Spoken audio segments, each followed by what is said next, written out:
Hello students, मैं गुनगुन। आज हम करने वाले हैं 10th क्लास की NCERT SST का पार्ट जो है ज्योग्राफी का, वो उसका फर्स्ट चैप्टर जिसका नाम है संसाधन एवं विकास, है ना? यही नाम है ना, रिसोर्सेज एंड डेवलपमेंट। ठीक है, तो ये वाला चैप्टर आज हम करने वाले हैं। शुरुआत करते हैं। तो चैप्टर फर्स्ट ज्योग्राफी का, हिंदी मीडियम वाले ज्योग्राफी को भूगोल कहते हैं। ठीक है, ज्योग्राफी का फर्स्ट चैप्टर क्या नाम है? संसाधन एवं विकास। संसाधन एवं विकास। संसाधन एवं विकास। संसाधन क्या होता है? बताओ जल्दी, संसाधन क्या होता है? जो भी चीज हमारे यूज में आए, किसी भी चीज का हम इस्तेमाल करते हैं, वो क्या होता है? संसाधन है। Anything we use is resource. ठीक है, तो पहले मैं ये निकाल देती हूँ ताकि मैं अच्छे से पढ़ा सकूँ। चलो, तो संसाधन होता है किसी भी चीज का हम यूज करते हैं, किसी भी वस्तु या किसी भी चीज लिख लो, या किसी भी थिंग, किसी भी चीज का हम उपयोग करते हैं, है ना? उपयोग करते हैं तो वो क्या है? करते हैं, उसे कहते हैं संसाधन। ठीक है, किसी भी वस्तु लैंड, कुछ भी हो जिसका तुम यूज कर रहे हो, चाहे कुछ भी हो, पेन, ये फ्लोर, अलमारी, गेट, ये सब क्या है? संसाधन है ना? इंग्लिश में रिसोर्सेज। तो रिसोर्सेज के आपके चैप्टर में पार्ट्स दे रखे हैं। रिसोर्सेज को दो पार्ट्स में तो पहले डिवाइड किया गया है। जो पहले दो पार्ट्स में डिवाइड किया गया है उसमें से नेचुरल और मैन मेड, आपने पहले भी पढ़ा होगा। मैन मेड और नेचुरल रिसोर्सेज क्या क्या होते हैं, है ना? नेचुरल और मैन मेड। तो नेचुरल को हिंदी में प्राकृतिक और मैन मेड को मानवीय कहते हैं। ठीक है, और ये क्या है? ये रिसोर्सेज है, संसाधन है। ठीक है, तो प्राकृतिक संसाधन कौन से होते हैं और मानवीय संसाधन कौन से होते हैं? प्राकृतिक जो कि पहले से ही एग्जिस्ट करते हैं, जैसे कि उनको बनाने में इंसानों का कोई हाथ नहीं होता, वो होते हैं प्राकृतिक संसाधन। ह्यूमन मेड या मैन मेड संसाधन वो होते हैं जिनको मानव द्वारा निर्मित किया गया है। क्या किया गया है? मानव द्वारा निर्मित किया गया है, मानवों ने उसे बनाया है। ठीक है, तो ये होते हैं नेचुरल और मैन मेड रिसोर्सेज। अब नेचुरल रिसोर्सेज के दो पार्ट है। नेचुरल रिसोर्सेज जो है वो दो पार्ट्स में डिवाइड किया गया है। पहला है नवीकरणीय संसाधन, नवीकरणीय, और दूसरा है अनवीकरणीय। अनवीकरणीय, ठीक है। इंग्लिश में एक्सहॉस्टेबल और इनएक्सहॉस्टेबल। ठीक है, एक्सहॉस्टेबल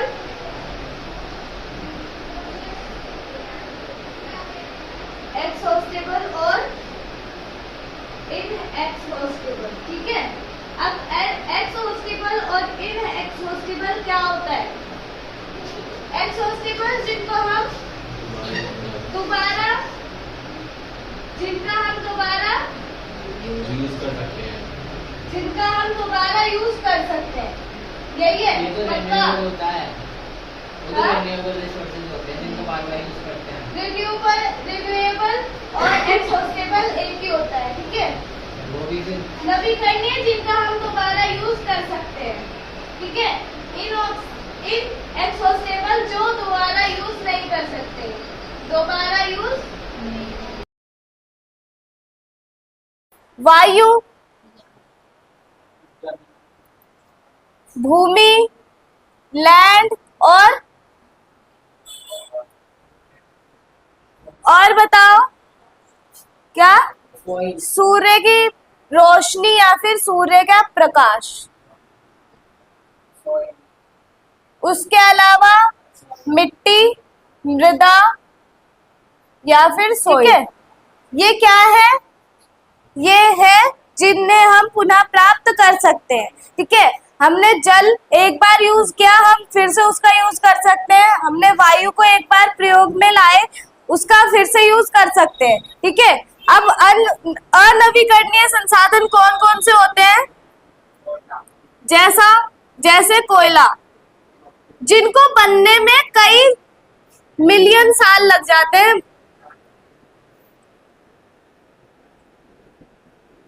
जिनको तैयार होने में, दोबारा तैयार होने में कई मिलियन साल लग जाते हैं, वो होते हैं अनवीकरणीय संसाधन। मतलब हम उन्हें प्राप्त तो कर सकते हैं, पर बहुत सारे वर्षों के बाद, मतलब जब तक तुम जिंदा भी नहीं रहोगे, तुम्हारी जो पीढ़ियां चलती आ रही है वो भी नहीं रहेगी, तब वो तुम्हें प्राप्त होंगे। ठीक है, जैसा कोयला और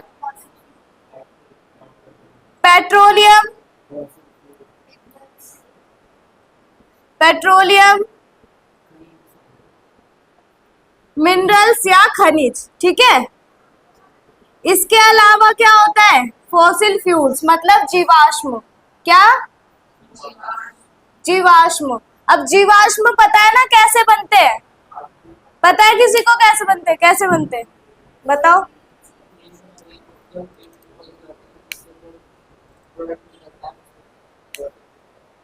फिर से बोलो।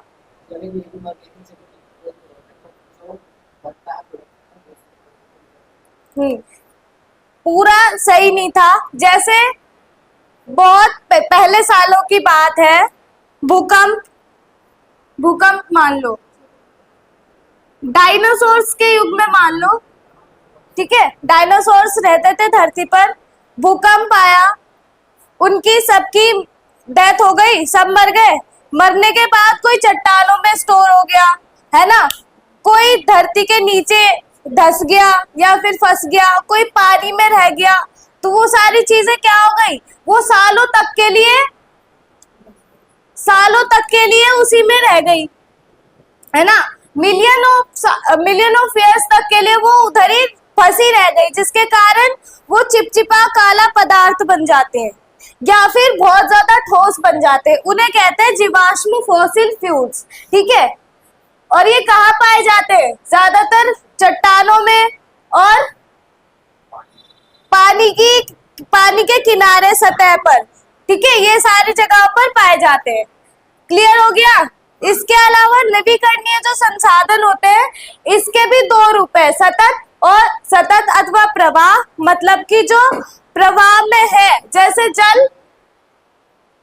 जल का क्या है?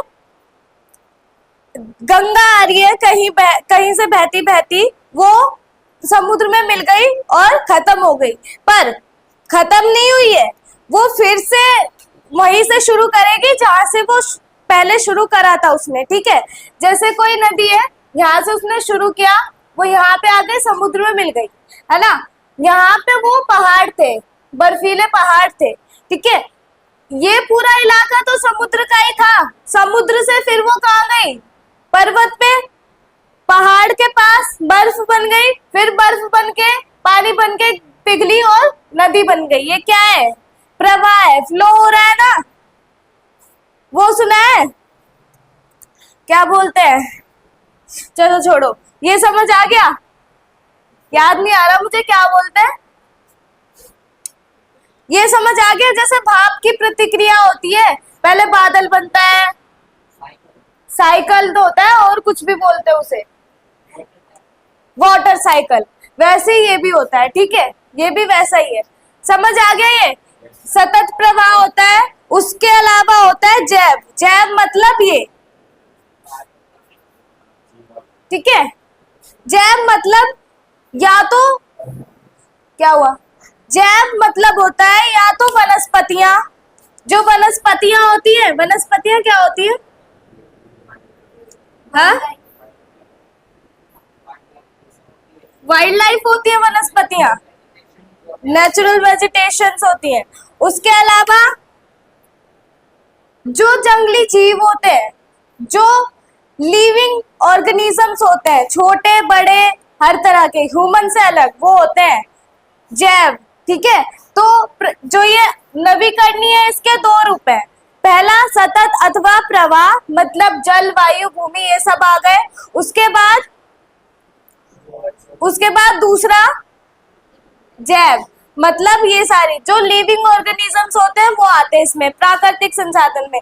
क्योंकि लिविंग ऑर्गेनिजम्स को भी यूज करता है इंसान, रिसोर्सेज के माध्यम से यूज करता है यस और नो? कोई हॉर्स है, टांगा बनाने के लिए क्या चाहिए होता है? घोड़ा, तो वो एक संसाधन है। तुम्हें बैलगाड़ी बनानी है, तुम क्या करोगे? बैल चाहिए होगा ना तुम्हें, तो बैल क्या है? लिविंग ऑर्गेनिज्म है। लिविंग ऑर्गेनिज्म है तो क्या है? ये जैव है, तो तुम्हें इसकी भी जरूरत पड़ती है संसाधन के रूप में। उसके अलावा जो अनवीकरणीय है ये वाला, उसमें आता है पुनः चक्रीय, मतलब कि जो अनवीकरणीय है इसमें मैंने कहा मिलियन के बनते तो ये भी है, पर मिलियन बहुत लंबे समय तक ये बनते रहते हैं। ठीक है, जो जैसे कोयला लंबे समय तक बनता रहता है क्योंकि ये एक जीवाश्म है। पेट्रोलियम और कोयला एक जीवाश्म है। ठीक है, ये कई सालों तक बनते रहते हैं। वैसे ही खनिज भी, खनिज जीवाश्म नहीं है। ठीक है, पर ये याद रखना, जो खनिज है वो जीवाश्म नहीं है। खनिज क्या है? मिनरल्स है, जैसे धातु। ठीक है, हाँ, समझ आ गया इतना? तो ये तुम्हारा जो बुक का फर्स्ट पेज है ना, जिसमें ये जो टेबल बनी हुई है, इतना ही समझाया है मैंने। ठीक है, नेक्स्ट चलो, पेज पलटो। इतना समझ आ गया सबको? पूछू कुछ? बताओ, जो भी मैंने उदाहरण लिखे इसके अलावा प्राकृतिक संसाधन का एक उदाहरण दो।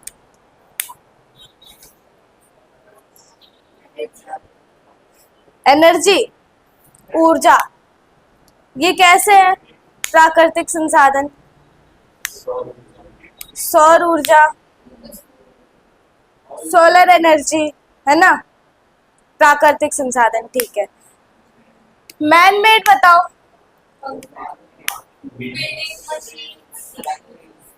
फैक्ट्रीज, बहुत सारे पता तुम्हें मैन मेड, है ना।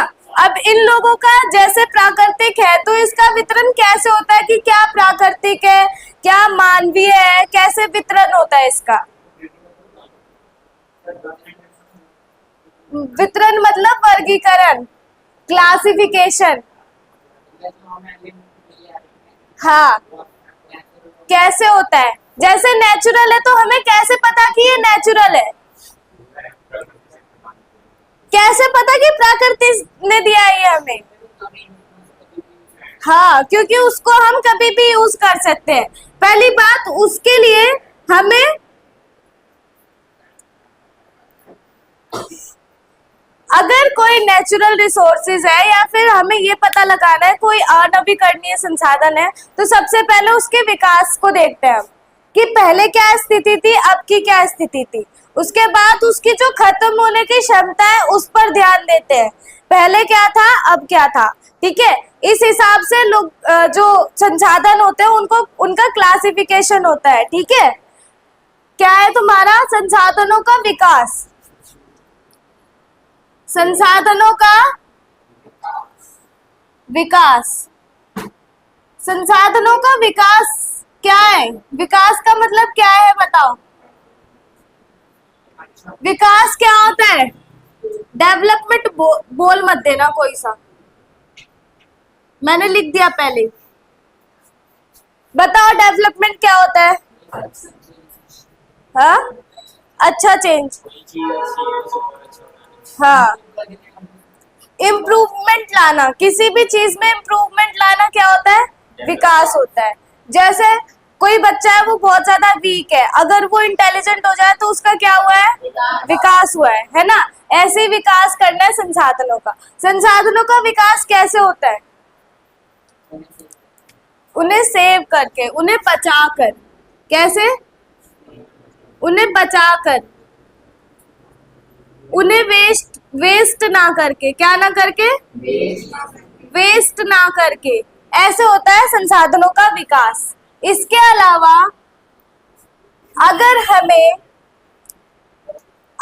हमें पानी का विकास करना है, पानी का, तो कैसे करोगे, जल का विकास कैसे होगा,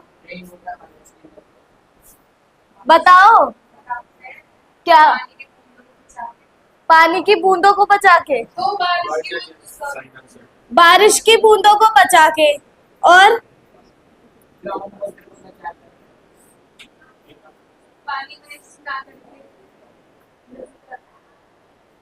सबसे जरूरी चीज, बारिश की बूंदों को बचाओ ना बचाओ, ठीक है, हार्वेस्टिंग करो ना करो, सबसे जरूरी चीज, अगर पानी को सेफ रखना है, पानी को बचाना है, तो जो ग्राउंड वाटर होता है ना, मतलब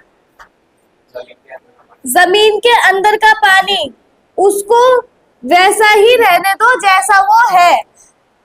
जो वो लगे रहते हैं, मोटर्स लगे रहते हैं जो कि पानी, धरती के नीचे से पानी बाहर निकालते हैं, वो क्या कर रहे हैं, ग्राउंड लेवल का जो वाटर है उसको कम कर रहे हैं, उसका लेवल कम करते जा रहे हैं, जिसके कारण क्या हो रहा है, जो जमीन है वो धंस जाती है। अगर कोई जमीन है, इसके नीचे पानी है, तो ये ठीक रहेगी, ये ऐसी ही रहेगी जैसी इसकी स्थिति है, पर इसका पानी का लेवल कम हो गया ना, अगर ये यहाँ से खोखला हो गया तो ये धंस जाएगी नीचे। ये होता है पानी की कमी से। किससे होता है, आप लोगों ने सुना है कभी कि ऐसा पार्क है जो कि पानी के बीचों बीच है, हाँ, तो वो इसीलिए है क्योंकि पानी है। वो सबूत है कि अगर धरती को ठीक रखना है तो नीचे पानी होना चाहिए, ठीक है, हंसी नहीं आनी चाहिए। तो संसाधनों का विकास कैसे होता है, उनको बचाकर, उनका वेस्ट यूज ना करके, उन्हें फिर से प्रयोग में लाकर, जैसे कि हमने पानी का यूज किया नहाने में, तो हम उस पानी को फिर से बचा सकते हैं। हम नहाए हुए पानी से और भी काम कर सकते हैं, जैसे पौधों में डाल सकते हैं, उसके अलावा जो हम जानवर पालते हैं उनको भी नहला सकते हैं हम। अगर हमें पानी बचाना हो, पर हमें क्या चाहिए, हमें सफाई चाहिए पूरी, तो सफाई के लिए हम जो वेस्ट होता है उसको भी हम क्या, तुम दिमागदार हो ना। चलो, संसाधनों का विकास है ना, उसके बाद सतत पोषणीय विकास। देखो, अब यहाँ जो लोग हैं वो संसाधनों को नहीं मानते, उसको सेव करने में उनको कोई वो नहीं है, इंटरेस्ट ही नहीं है ना, कि वो संसाधनों को भी सेफ रखें। जैसा कि वो लगातार यूज करते जा रहे हैं और करते ही जा रहे हैं। उसके अलावा सिर्फ यूज नहीं कर रहे, उसे वेस्ट करते जा रहे हैं, जिसके कारण क्या हो रहा है, संसाधनों की कमी हो रही है या नहीं हो रही। तो तुम कुछ करते हो संसाधनों को बचाने के लिए? नहीं करते। अगर कोई घर है उसमें कोई भी नहीं है, जैसे किसी रूम में, तुम्हारा घर है, तुम किसी रूम में कोई भी नहीं है, वहां की लाइट्स ऑन है, फैन ऑन है, फिर भी तुम वहां के फैन और लाइट्स बंद नहीं करोगे। क्यों नहीं करोगे? क्योंकि तुम में आलस है ना, आलस है इसीलिए नहीं करोगे, क्योंकि बचाने से तुम्हें कोई इंटरेस्ट नहीं है। कौन सा, अगर हम संसाधन बचा देंगे तो वो हमें पैसे दे देगा, है ना, यही बात है ना, इसीलिए तुम करते नहीं हो। और तुम ये नहीं करोगे तो जो तुम्हारी आने वाली जनरेशन है उनको संसाधन मिलेंगे नहीं, फिर वो तुम्हें गालियां देंगे। संसाधनों को बचाने के लिए जो लोगों की सोच थी वो बहुत ज्यादा छोटी थी, मतलब कि लोग संसाधनों के लिए उतने अवेयर थे ही नहीं, और ना आज है। ठीक है, अगर आज है तो तुम लोग अपने आप को देख लो, तुम्हें पता चल जाएगा कि नहीं है कोई। उसके बाद संसाधनों को बचाने के लिए 1992 में, कब 1992 में ब्राजील के एक शहर जिसको रियो कहते हैं, वैसे तो इसका नाम रियो दे जनेरियो है, पर इसको रियो शॉर्ट फॉर्म में लिखो तुम और बोलो भी। ठीक है, रियो में एक सम्मेलन हुआ था,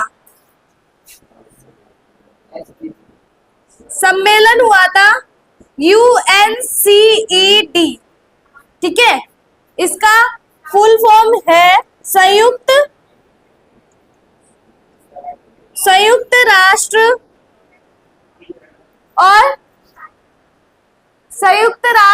और पर्यावरण विकास सम्मेलन।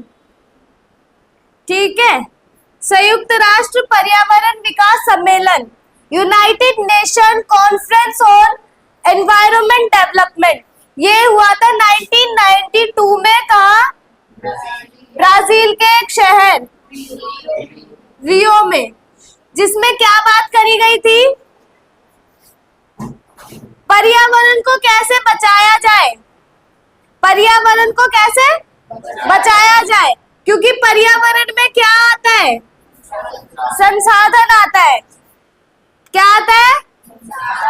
संसाधन आता है।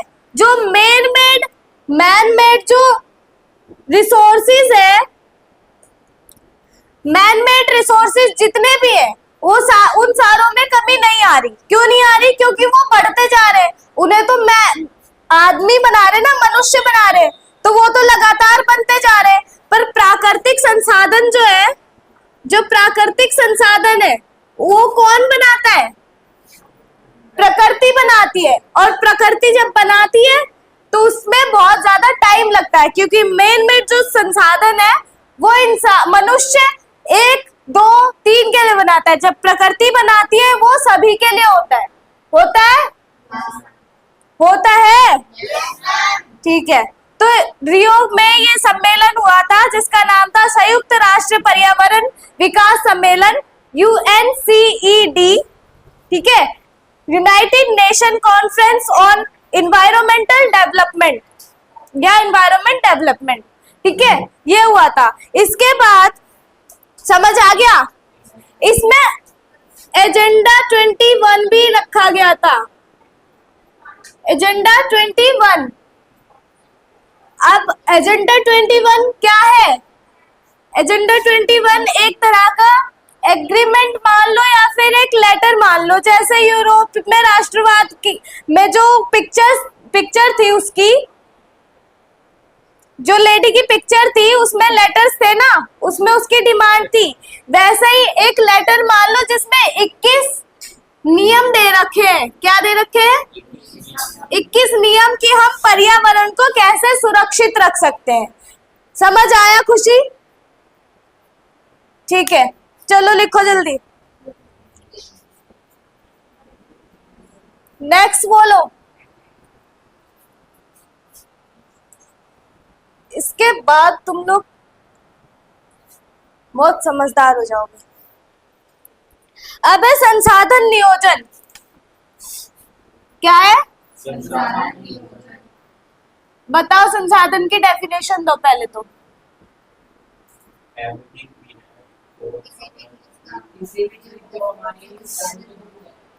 अच्छा, ये बताना ये क्या है लिखा हुआ? अवर, इसको आर कहते हैं, अवर नहीं कहते। संसाधन नियोजन मतलब रिसोर्सेज प्लानिंग।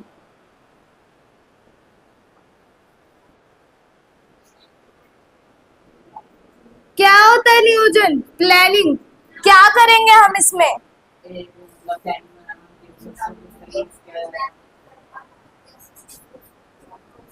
कैसे संसाधन को कैसे यूज कर सकते हैं, संसाधन को कैसे यूज करना है, संसाधन को यूज करने का तरीका की मतलब कैसे कैसे क्या क्या यूज करना चाहिए, कितना कितना यूज करना चाहिए, उसके अलावा हम इसे कैसे बचा सकते हैं, बचाने के तरीके देखना है ना। जैसे तुम पढ़ाई करती हो प्लानिंग के साथ प्रॉपर, वैसे ही संसाधनों को बचाने के लिए भी प्लानिंग करनी जरूरी है। उसके अलावा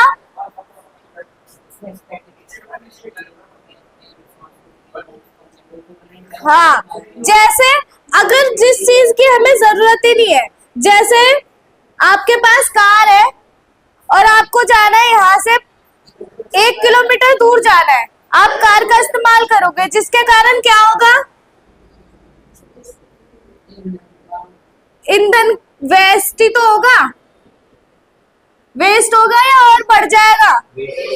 आप 1 किलोमीटर जाना था आपको, आप पैदल जा सकते थे ना, पर आपने कार यूज करी, तो ये क्या है, वेस्ट। संसाधन का नियोजन ये भी हो सकता है कि हम लोगों को अवेयर करें कि ऐसी हरकतें ना करो कि संसाधनों की कमी हो, क्योंकि अगर संसाधनों की कमी होगी तो असर किस पर पड़ेगा, हमारी नेक्स्ट जनरेशंस पर। किस पर, नेक्स्ट जनरेशन पर असर पड़ेगा, और असर पड़ रहा है। पानी का लेवल आप लोगों को पता है कितना कम हो चुका है ना। और ग्लोबल वार्मिंग, पर्यावरण में जो दूषितता आ रही है, जो पॉल्यूशन फैल रहा है, क्यों फैल रहा है, ग्लोबल वार्मिंग की वजह से पॉल्यूशन हो रहा है, इसीलिए ग्लोबल वार्मिंग जो है वो बढ़ रही है। पॉल्यूशन इसलिए फैल रहा है क्योंकि अवेयर नहीं है पीपल, जो लोग हैं वो बहुत ज्यादा अपने में ही डूबे हुए हैं, वो है ना, जो उनकी खुशी है वो वही कर रहे हैं, उसके अलावा उनका दायित्व कुछ है ही नहीं अपनी पृथ्वी की तरफ, अपने देश के प्रति वो किसी प्रकार के वो नहीं है, क्या बोलते हैं, जागरूक नहीं है, ड्यूटी नहीं समझते अपनी कोई। ठीक है, ये संसाधनों का नियोजन होता है, समझ आ गया। इसके बाद तुम्हारा आता है भारत में संसाधन का नियोजन कैसे किया जाता है। अब जैसे जैसे भारत में संसाधन है वैसे वैसे उसका नियोजन होगा। ठीक है, भारत में कैसे किया जाता है संसाधनों का नियोजन, तो भारत में सबसे ज्यादा क्या है, सब पहले संसाधन देख लेते हैं। भारत में संसाधन क्या है, भूमि, लैंड, उसके बाद जल, उसके बाद वायु, मृदा, प्रतिभूमि, हाँ क्यों नहीं होगा, मौसम, जलवायु। देखो ये सारे होते हैं जो मेन रिसोर्सेज है, जो सबके लिए अवेलेबल है, वो है ना। भारत में भूमि है, जल है, वायु है, मृदा है, प्रतिभूमि है, मौसम है। कुछ ऐसा है जो नहीं है भारत में, जो मैंने लिख दिया और वो भारत में होना। मौसम कितने हैं, 4 मौसम है भारत में, है। ठीक है, तो भूमि है सबसे पहले, तो भूमि को कैसी प्लानिंग करें कि भूमि जो है वो सुरक्षित भी रहे और पेड़ लगा सकते हैं। अच्छा आगे क्या, जो भूमि है इसमें कहाँ पे कमी आती है। पहले तो जनसंख्या इतनी है, पहले कमियां देख लो, जनसंख्या, उसके अलावा बंजर भूमि है, उसके अलावा इंडस्ट्रियलाइजेशन होता है, औद्योगिकरण है ना, जिसके कारण जो भूमि है उसकी जो उर्वरता है उसको नजरअंदाज किया जाता है। पानी सबसे पहले तो इसको वेस्ट किया जाता है, उसके बाद जो पीने का पानी है वो कितना है, बहुत कम है। उसके बाद हाँ पॉल्यूशन है, पानी गंदा हो जाता है उससे। इसमें आओ, इसमें पॉल्यूशन है, CO2 गैस है ना। और प्लास्टिक, वैसे प्लास्टिक इसमें आ जाएगा, भूमि में प्लास्टिक। तुम्हें लगता है ना कि प्लास्टिक का कोई नुकसान नहीं है, प्लास्टिक सिर्फ तुम्हारे लिए ही जो नुकसानदायक होती है खाने पीने के लिए, पर प्लास्टिक हर चीज को नुकसान देती है, ये भूमि को भी डायरेक्ट नुकसान देती है। एक ये ऐसी चीज है जो भूमि के अंदर जाएगी तो लाखों करोड़ों साल तक वैसी ही रहेगी, ये होती है प्लास्टिक। और तुम प्लास्टिक को इतना अच्छा मानते हो। मृदा, मृदा कैसे, पहली बात मृदा बह जाती है, ये बह जाती है बारिश के साथ। क्यों बह जाती है, क्योंकि पेड़ों की कमी है, पेड़ों की कमी। और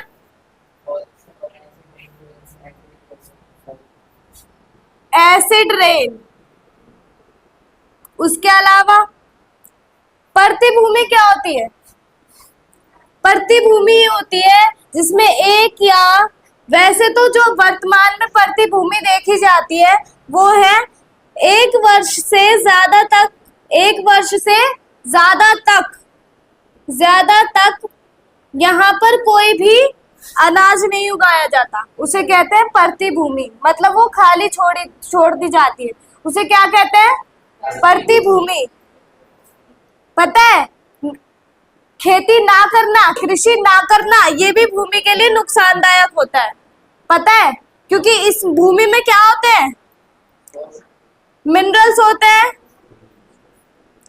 जिसके कारण जो ये खनिज होते हैं ना, ये दबे रहते हैं ऐसे, इनका उपयोग होता नहीं है, तो ये क्या हो जाते हैं, निकल जाते हैं। मिनरल्स प्रतिभूमि है, बहुत सालों तक ऐसी रही, इस पर कोई भी फसल नहीं उगाई गई।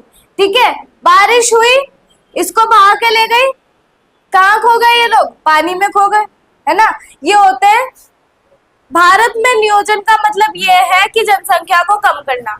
भारत में भूमि का किसी भी संसाधन को अगर हमें सुरक्षित रखना है ना, तो सबने मेन समझ रखा है कि जनसंख्या को कम करना है, सब कुछ ठीक हो जाएगा, बस यही जरूरी है, यही जरूरी है बस।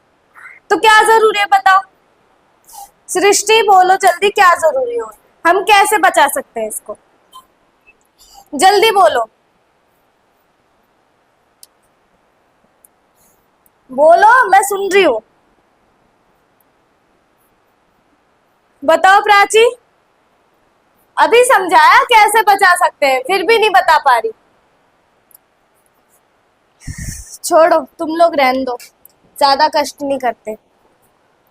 अब देखो, जितनी भी हर व्यक्ति की जितनी आवश्यकता है, कोई व्यक्ति है उसकी कितनी आवश्यकता है, हम उसकी आवश्यकता को पूरा कर सकते हैं या नहीं कर सकते, पर उसके लालच को कभी खत्म कर सकते हैं, उसकी आवश्यकता है जितनी हम उसको पूरा कर देंगे, पर उसकी लालच जो है वो बढ़ती ही जा रही है, उसको कभी खत्म कर सकते हैं, नहीं कर सकते।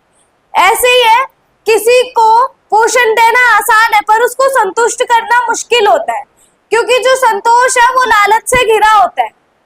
ये होता है संसाधनों का संरक्षण।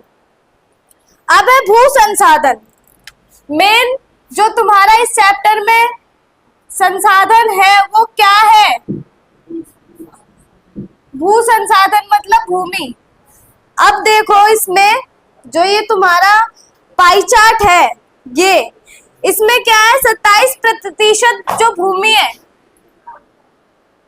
ये मान लो भूमि है, इसमें से 27% भूमि क्या है, पठार, और 40% भूमि 43% भूमि मैदान है, ये मैदान है, और बाकी की ये क्या है, पर्वत। कितना बचा? 30। पठार क्या होता है?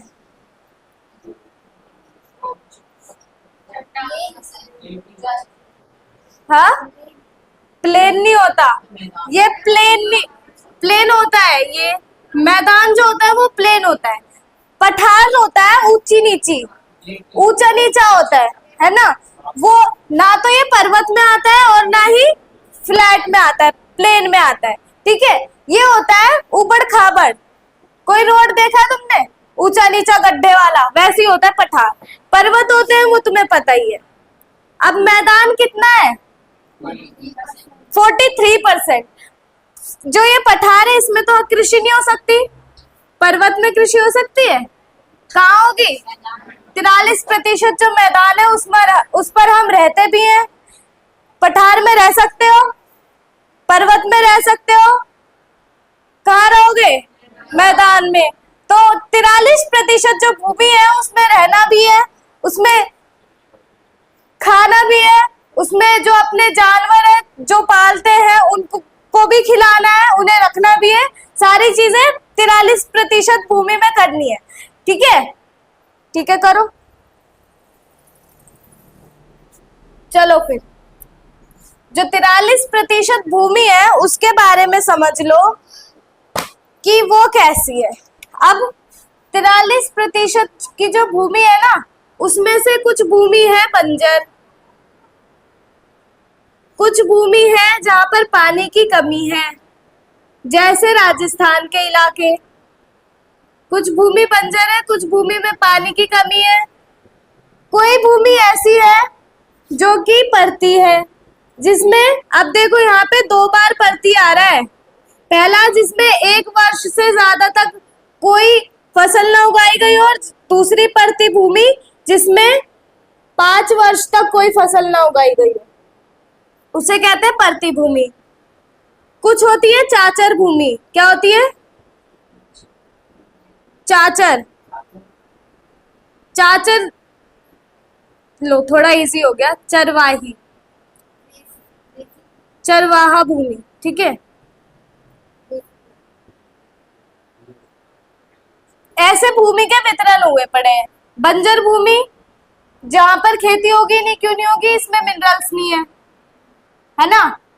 पानी की कमी है तो खेती कैसे होगी? नहीं हो पाएगी।